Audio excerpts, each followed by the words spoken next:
지난 주간에 제가 며칠을 쉬었습니다. 따라서 오늘은 7년 전에 했던 설교를 거의 그대로 다시 하려고 합니다. 설교를 시작하겠습니다. 미국 뉴욕의 어느 아파트에 무명의 여류 화가가 살고 있었습니다. 그런데 이 여인이 심한 폐렴에 걸렸습니다. 날이 갈수록 병이 더 깊어갑니다. 가을이 깊어지자 창밖에 나뭇잎들도 거의 다 떨어졌습니다. 이 여인은 삶에 대한 희망을 잃었습니다.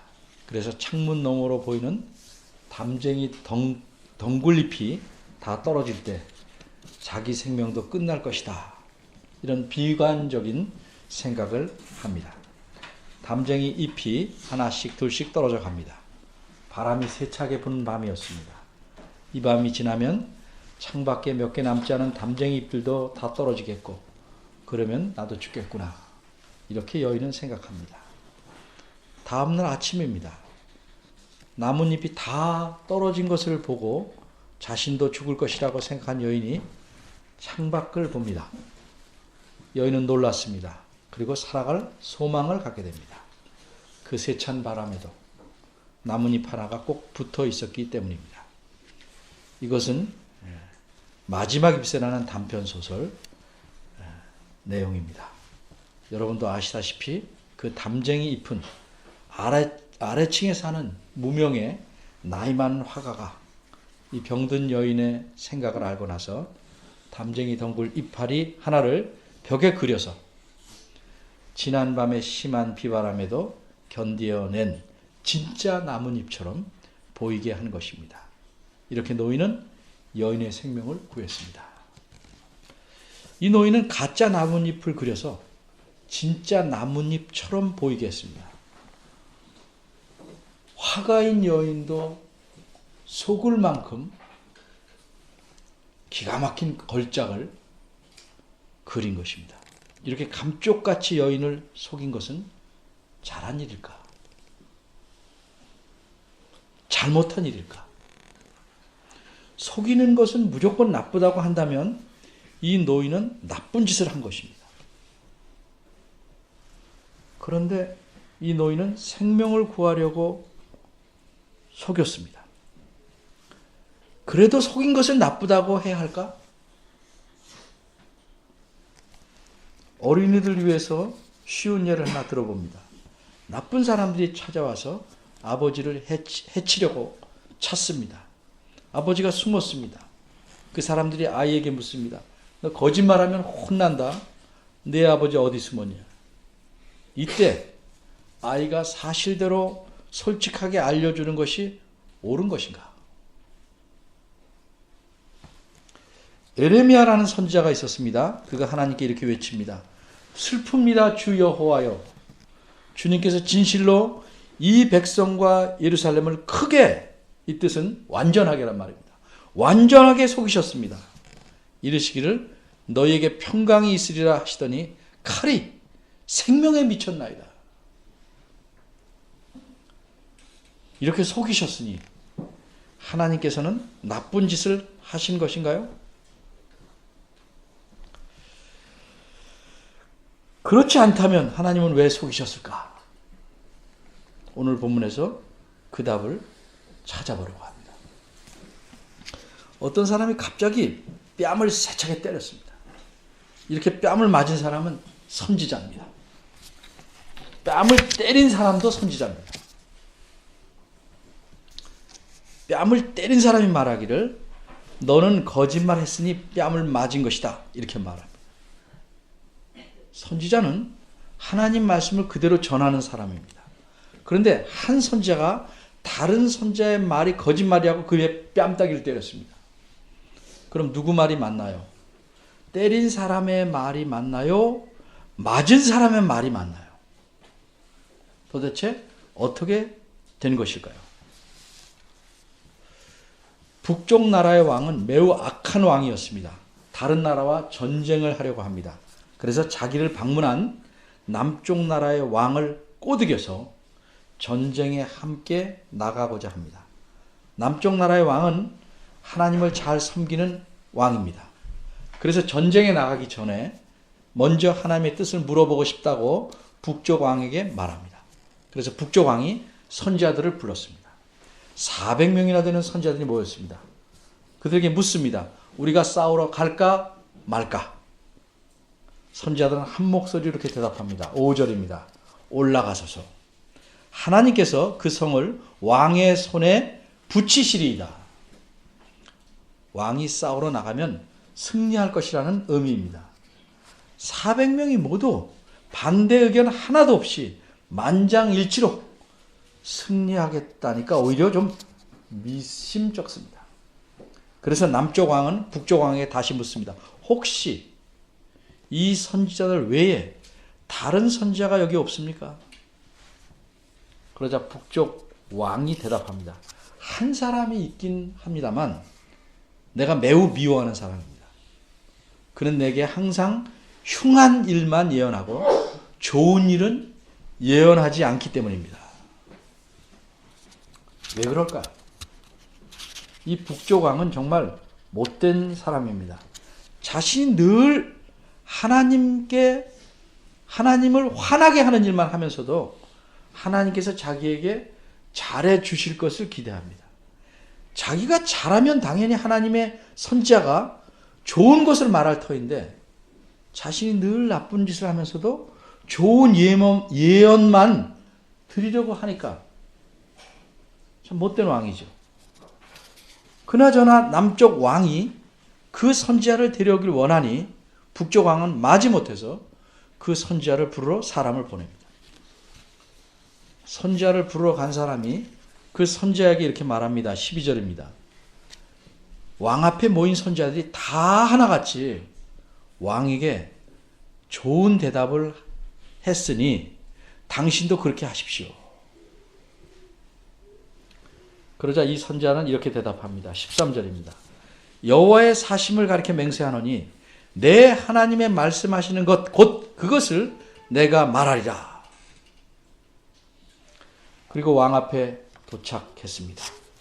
북쪽 왕이 이 선지자에게 묻습니다. 우리가 싸우러 갈까 말까? 그러자 이 선지자는 이렇게 대답합니다. 올라가서 승리를 얻으소서. 저희가 왕의 손에 붙임 바 되리이다. 왕이 승리할 것이라는 뜻입니다. 그러니까 이 선지자도 다른 400명 선지자들과 똑같이 대답한 겁니다. 어떻게 이렇게 대답할까? 이 선지자가 왕 앞에 오자 흉한 것을 예언하면 자기에게 큰 고난이 닥칠 것을 알았기에 좋게 말했는가? 분명히 이 선지자는 방금 전에 13절에서 내 하나님께서 말씀하시는 것만 말하겠다고 맹세까지 하지 않았는가? 왜 그랬을까? 여기서 우리는 비록 우리가 갖고 있는 생각이나 기대와는 다를지라도 성경 말씀에 따라서 충실하게 해석하고 이해하려고 노력해야 합니다. 이 선지자는 분명히 내 하나님의 말씀하시는 것만 말하겠다고 맹세했습니다.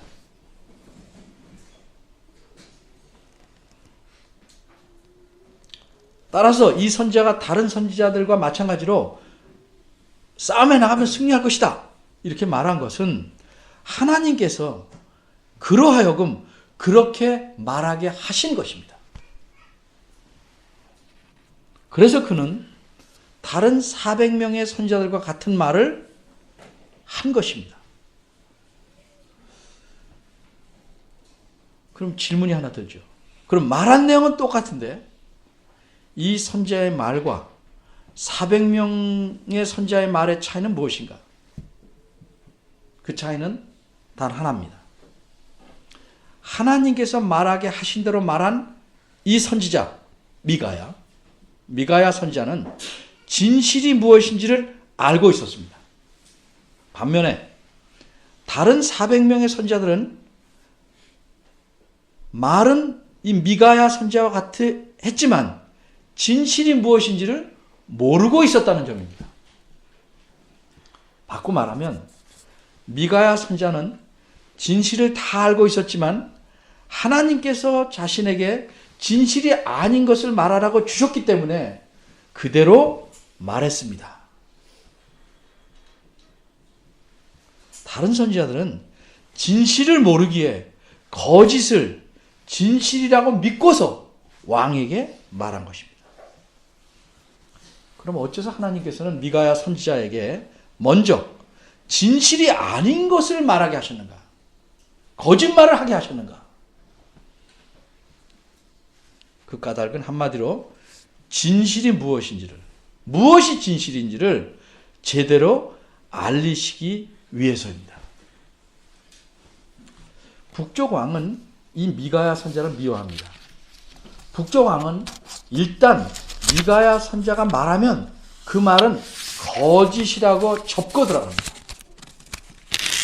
그래서 하나님께서는 북쪽 왕에게 진실이 무엇인지를 제대로 올바로 알리시려고 이런 방법을 사용한 것입니다. 처음부터 진실을 말하면 안 믿습니다. 거짓을 말하면 너 거짓하는 거지. 진실을 말해. 이렇게 하는 겁니다. 그 방법을 역이용하신 겁니다. 과연 북쪽 왕은 15절을 보면 미가야 선지자에게 뭐라고 말합니까? 진실을 제대로 말해라. 이렇게 다그칩니다. 그러자 미가야는 진실을 알리기 위해서 자신이 본 환상을 말합니다. 그 내용이 18절에서 22절까지입니다. 미가야 선지자가 본 환상은 실제로 일어난 일입니다. 그러나 하나님께서는 사람의 이해를 위해서 상징적이나 비유적인 표현으로 환상을 보여주시는 겁니다. 예를 들어서 다니엘 선지자는 너무너무 무서운 짐승 넷이 바다에서 올라오는 장면을 봅니다. 이것은 진짜로 그렇게 무시무시하게 생긴 네 마리 짐승이 앞으로 있게 될 것이다를 말한 것이 아닙니다. 그것은 다니엘 때부터 앞으로 이 세상에 있게 될 네 나라를 상징하는 것이었습니다. 이처럼 하나님께서는 실제로 일어나는 일과 그 일의 의미를 잘 드러내시려고 환상을 사람에게 보여주시는데 어떤 상징이나 비유로서 보게 하시는 겁니다.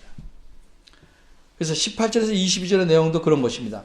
미가야가 본 환상의 알맹이는 실제지만 그 모습들은 상징적입니다. 어쨌든 미가야가 본 환상은 이렇습니다. 하늘에서 회의가 열렸습니다. 여호와 하나님께서는 왕으로 보좌에 앉아 계시고 좌우에는 하늘에 수많은 군대가 늘어서 있습니다. 그런데 하나님께서는 이번 전쟁에서 북쪽 왕을 죽이시기로 이미 결정하셨습니다.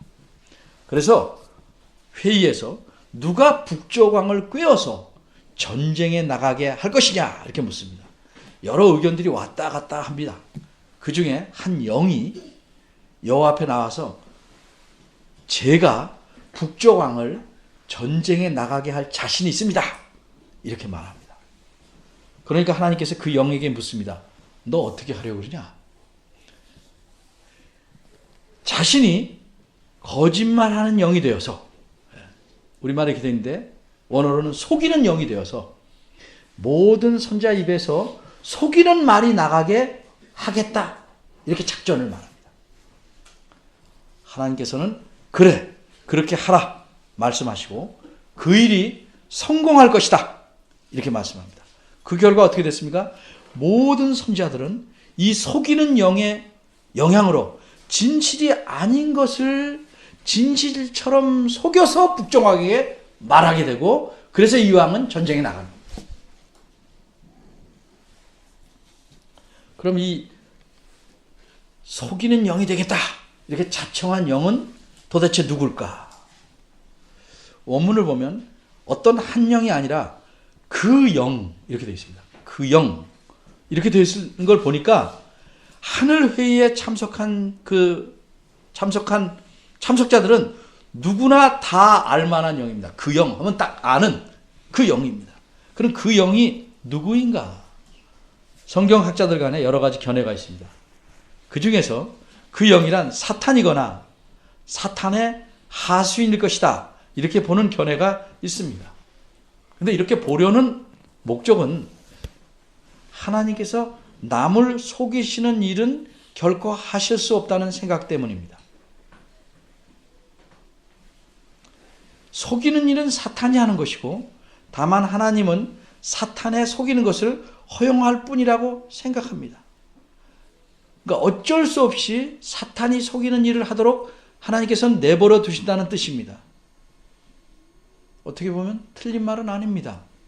하나님은 속이시지 않습니다.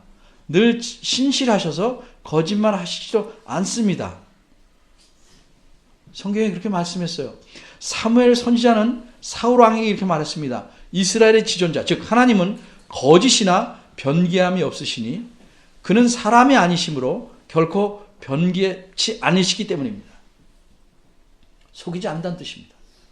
발람이라는 이방 선지자도 하나님에 대해서 이렇게 말했습니다. 하나님은 인생이 아니시니 시건치 아니하신다. 여기서 시건치 않다는 말은 속이지 않는다는 뜻입니다. 그런데 오늘 본문에 나타난 하나님께서는 적어도 하늘회의에서는 우리들이 알고 있는 바와는 다르게 정반대로 행동하시고 계십니다. 어떻게 하셨습니까? 아합을 꿰는 일, 즉 속이는 일에 주도적입니다. 마지못해가 아니고 주도적입니다. 19절을 보면 하나님이 주도적으로 먼저 묻습니다. 누가 아합을 꿰겠느냐? 하나님 말씀입니다.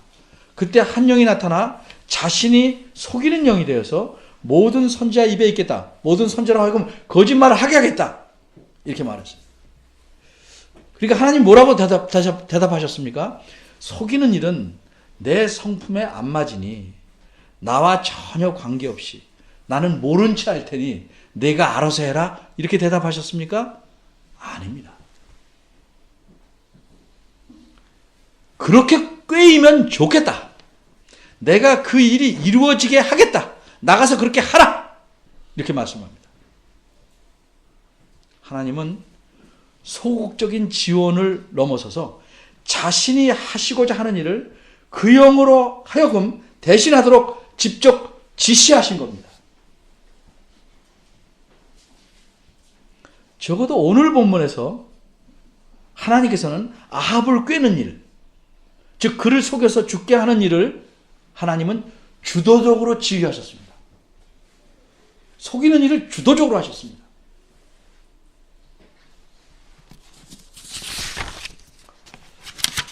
이뿐만이 아닙니다. 성경 다른 것을 보면 하나님께서는 남을 속이는 행동도 직접 지시하십니다. 두 군데만 예로 들어보겠습니다. 여호수아가 조그만 성 아이성을 공격할 때 하나님이 이렇게 지시합니다. 너는 여리고와 그 왕에게 행한 것 같이 아이성과 그 왕에게 행하되 오직 거기서 탈취할 물건과 가죽은 스스로 취하라. 너는 성 뒤에 복병할지니라. 복병이 뭡니까? 적군이 모르게 군사들을 몰래 숨기는 것이 복병입니다. 더 쉽게 말하면 적을 속이라는 말씀입니다. 그래서 싸움에 이긴다는 거죠. 오늘 나온 이 남쪽 왕이 싸울 때는 여호와께서 직접 복병을 두십니다. 그 노래와 찬송이 시작될 때 여호와께서 복병을 두어 하나님 자신이 직접 복병을 두어 유다를 치러 온 암몬 자손과 모압과 세일산 사람을 치게 하심으로 저희가 패하였으니.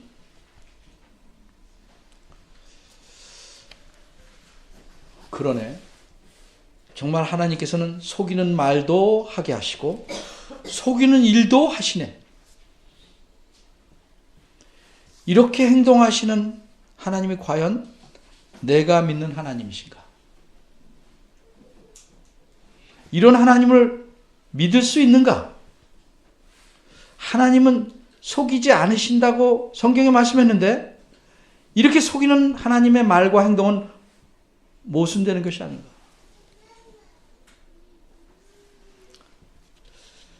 하나님께서 속이는 것은 나쁜 일이 아닌가? 적어도 하나님인데 왜 속여?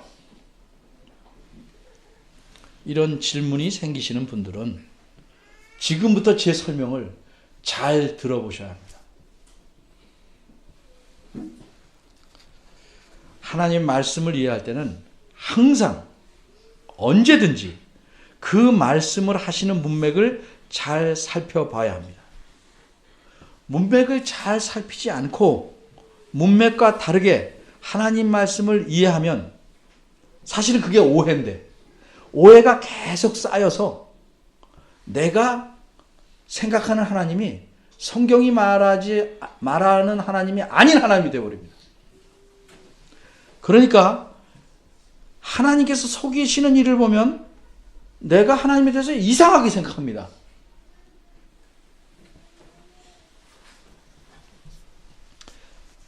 하나님은 속이거나 거짓말하시지 않는다. 언제나 옳습니다. 그러나 이 말씀은 하나님께서 심판하시려고 작정한 사람들에게는 해당되지 않습니다. 무슨 말이냐? 예를 듭니다. 아주 쉬운 예로 제가 여러분 중에 누가 한 분이 방송국에 나가서 전국적으로 이런 발표를 합니다. 나는 도움이 필요한 사람을 보면 반드시 돕겠습니다. 텔레비전에 나가서 전국에 방송했습니다. 도둑놈이 도적질 해가지고 도망가는데 보따리가 너무 무겁습니다. 근데 이놈이 도망가다가 제가 방송에 나온 걸 보고 저를 만났습니다. 근데 저는 딱 보니까 누가 봐도 이놈이 도둑인 줄 뻔히 알아요. 그러면 제가 방송에서 말한 결심 때문에 도둑질한 무거운 보따리를 함께 들어주는 것이 옳은 일일까요? 여러분이라면 어떻게 하겠습니까? 돕는 척 속이다가 경찰에 잡히도록 하는 것이 바람직할 것입니다. 그럴 경우에 도둑이 따집니다. 왜 당신은 방송에서 전국적으로 한 약속을 지키지 않느냐? 그리고 왜 날 속여서 잡히게 하냐? 그러면 제가 이 약속을 도둑에게 지키지 않은 것이 잘못입니까? 이 도둑을 속여서 잡히게 한 것이 잘못입니까? 나쁜 놈을 속여서 잡는 것, 그래서 확실하게 벌 주는 것은 악한 일이라고 그러는 게 아니고 공의라고 그러는 것입니다. 공의. 하나님께서도 아합처럼 악한 자를 꿰어서 확실하게 죽이시는 것은 공의를 행하신 겁니다. 매복이나 복병을 하게 하셔서 악한 가나안 민족들을 멸망시키게 하시는 것도 공의로운 일이고 공의로운 심판입니다.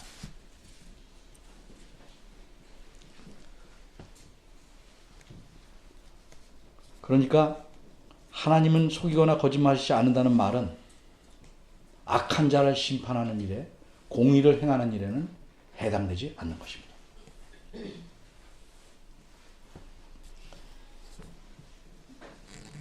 이처럼 우리는 본문에서 하나님께서 아합을 죽이시려고 확실하게 속이신 일을 보았습니다. 진실을 물어본 아합 왕에게 미가 선지자는 16절에서 분명하게 진실을 말합니다. 16절 말씀은 앞으로 전쟁에 나가면 싸움에서 질 것이고 따라서 백성들은 흩어지고 다행히 인명피해가 아주 심하진 않아서 평안히 집에 돌아갈 것이지만 백성들의 목자인 왕은 죽을 것이다. 이렇게 말합니다. 앞으로 있을 일을 다 말해줬습니다. 진실입니다. 이것이. 그런데 이런 진실을 듣고도 아합은 어떻게 합니까? 승리한다고 거짓을 말한 400명의 선지자들의 말을 따라 전쟁에 나섭니다. 그러나 아합은 진실을 듣고도 거짓을 따랐습니다. 이렇게 진실을 듣고도 거짓을 따르는 것은 왜 그럴까? 어느 시대나 어느 때나 하나님께서 아합을 죽이시기로 작정하셨기 때문입니다.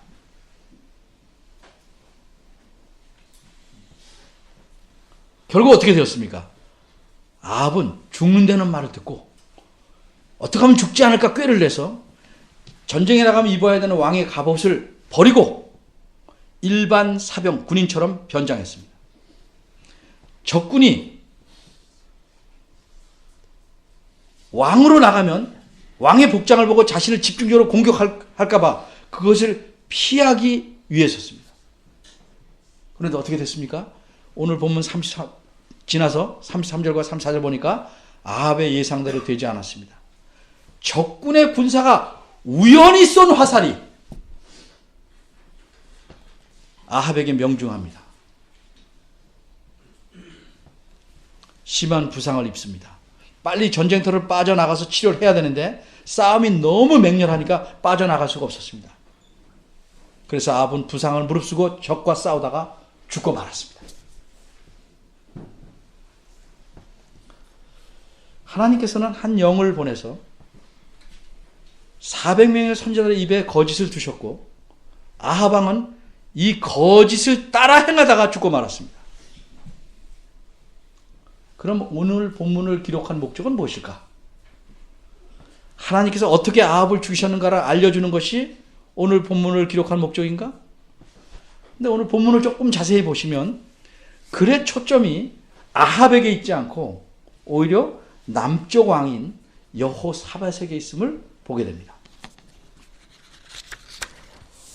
오늘 본문 18장 4절부터 본문인데 1에서 3절 그 앞에 보면 각 절마다 북쪽 나라인 이스라엘 왕이 아합이라고 알려줍니다.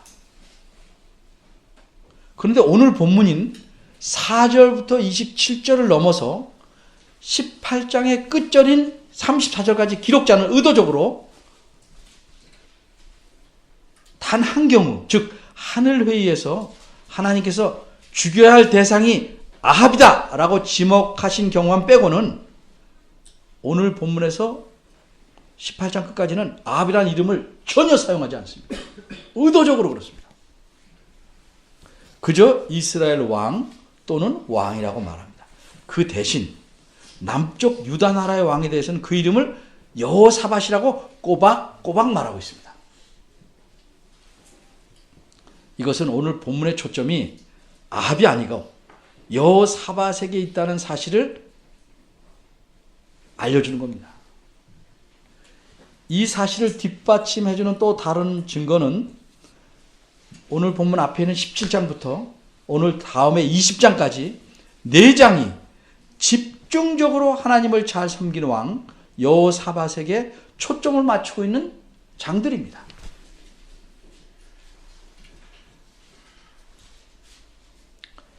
(400명의) 선지자들이 거짓을 말한 반면에 하나님께서 보내신 미가야 선자는 하늘 회의를 보고 진실이 무엇인지를 말했습니다. 그리고 그 현장에 있던 여호사밧 남쪽 왕은 진실이 무엇인지를 분명히 보고 알았습니다. 그럼 어떻게 해야 됩니까? 여호와의 말씀이 뭔지 알고자 했으니까, 진실을 알았으니까 그 전쟁에 참여하지 말아야 됩니다. 오늘 보면 4절에 보면 여호사밧은 아합에게 이렇게 말합니다. 먼저 여호와의 말씀이 어떠하신지 물어보소서. 그래서 물어보고 여호와의 뜻을 알았습니다. 그런데도 여호사밧은 아합을 따라 그 전쟁에 참여합니다. 그러면 왜 하나님의 말씀을 물어봤습니까? 아니라고 하면 안 가려고 물어본 것 아닙니까? 그런데 패배한다는 사실을 분명히 알고도 아합과 함께 전쟁에 나가는 것은 하나님 뜻을 분명하게 어긴 겁니다. 하나님 뜻이 무엇인지를 분명히 알고도 어떤 이유인지 이 여호사밧은 전쟁에 참여했습니다. 어떻게 되었습니까? 약삭빠른 북쪽왕 아합은 자기 목숨을 살리려고 전쟁터에서 왕이 아닌 척하려고 보통 군인처럼 변장을 했지요. 근데 여기서 끝나지 않아요. 그런데 자기 대신에 여호사밧 왕에게는 이스라엘 왕의 갑옷을 입고 싸우게 합니다. 그러니까 이 아합의 심보는 뭐예요? 넌 죽어도 난 살아야겠다는 겁니다. 적군들은 이스라엘 왕을 죽이면 싸움에 승리할 수 있다고 생각해서 왕하고만 싸우려고 집중적으로 달려듭니다. 적군의 여러 장군들이 여럿이 함께 여호사밧 왕에게 달려들어서 그를 에워싸서 죽이려고 합니다. 왜?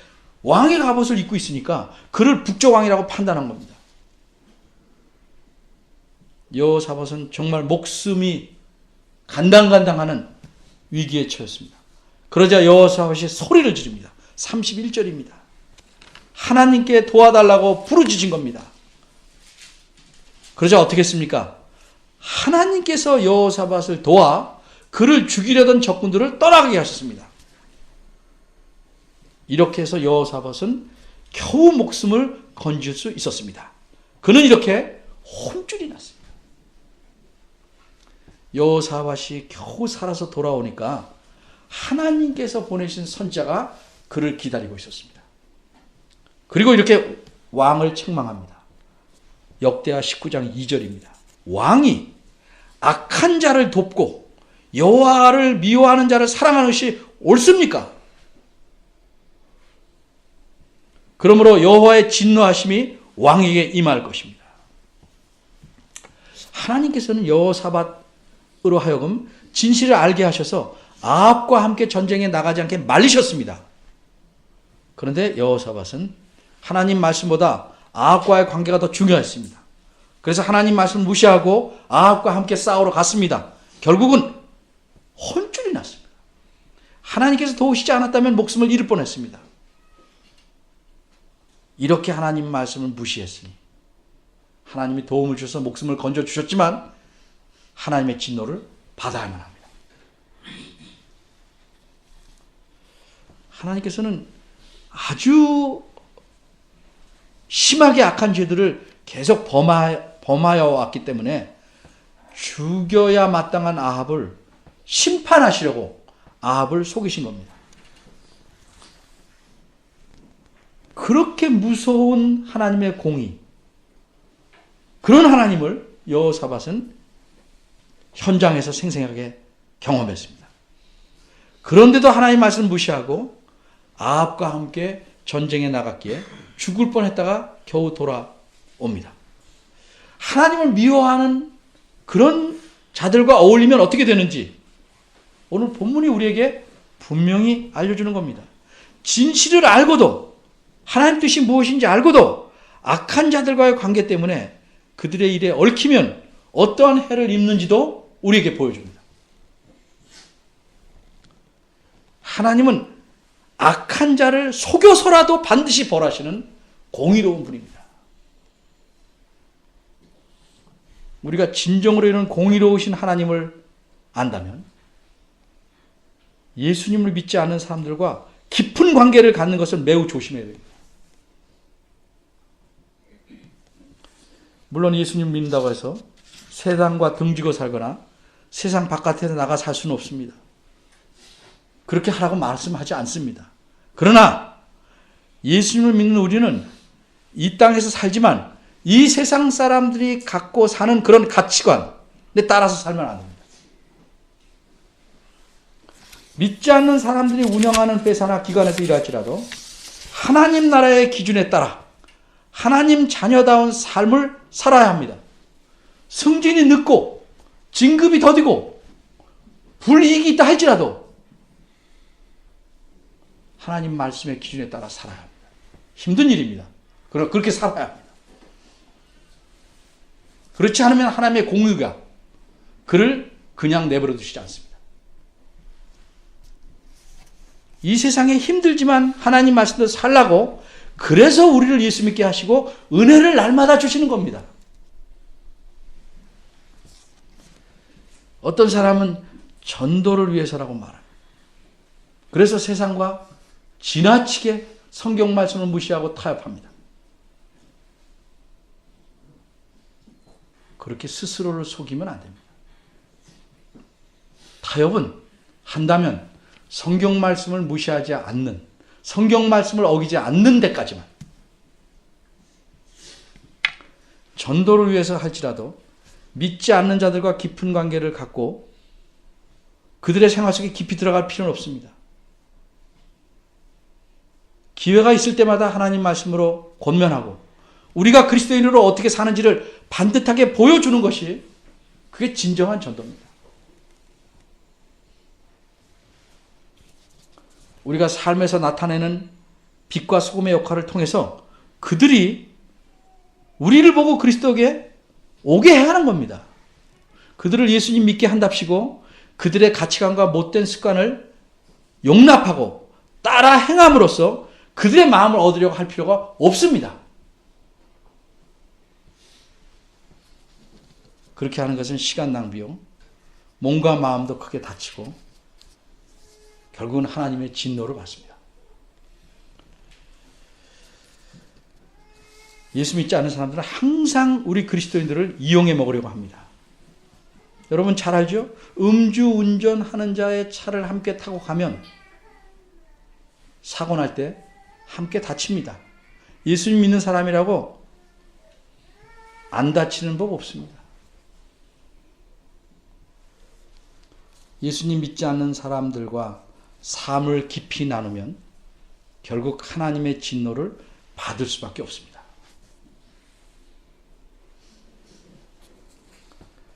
하나님은 하나님을 미워하는 악한 자들을 공의롭게 벌하십니다.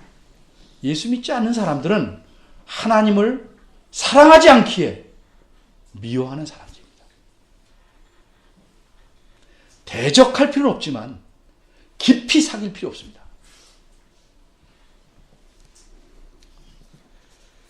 그들의 삶에 깊이 연결되면 어쩔 수 없이 하나님 말씀을 무시하는 데까지 쉽게 갑니다. 인정 또는 의리라고 하는 못된 밧줄이 우리를 그들과 올가매기 때문입니다. 잊지 마십시오. 하나님 말씀을 무시하면 반드시 그 대가를 치릅니다. 누구의 관계가 우선적이어야 하는지, 더 소중한 것인지 항상 잊지 않고 살아야 할 것입니다. 기도하겠습니다. 하나님, 저희들의 삶을 돌아봅니다. 우리는 늘 양쪽을 다 좋게 하려고 애를 씁니다. 그것 자체가 나쁘진 않지만 하나님과 다른 쪽일 때는 많은 문제가 있음을 알게 하시옵소서. 힘들고 어렵고 괴롭더라도 하나님 말씀대로 사는 일에 힘쓰게 하시고 하나님을 제일로 모신 하나님의 자녀로서 살아가는 저희들 되게 이끌어 주옵소서. 이렇게 이끄시는 하나님의 인도하심에 잘 순종하도록 저희를 격려하시고 질책해 주시기를 바랍니다. 예수님의 이름으로 기도합니다.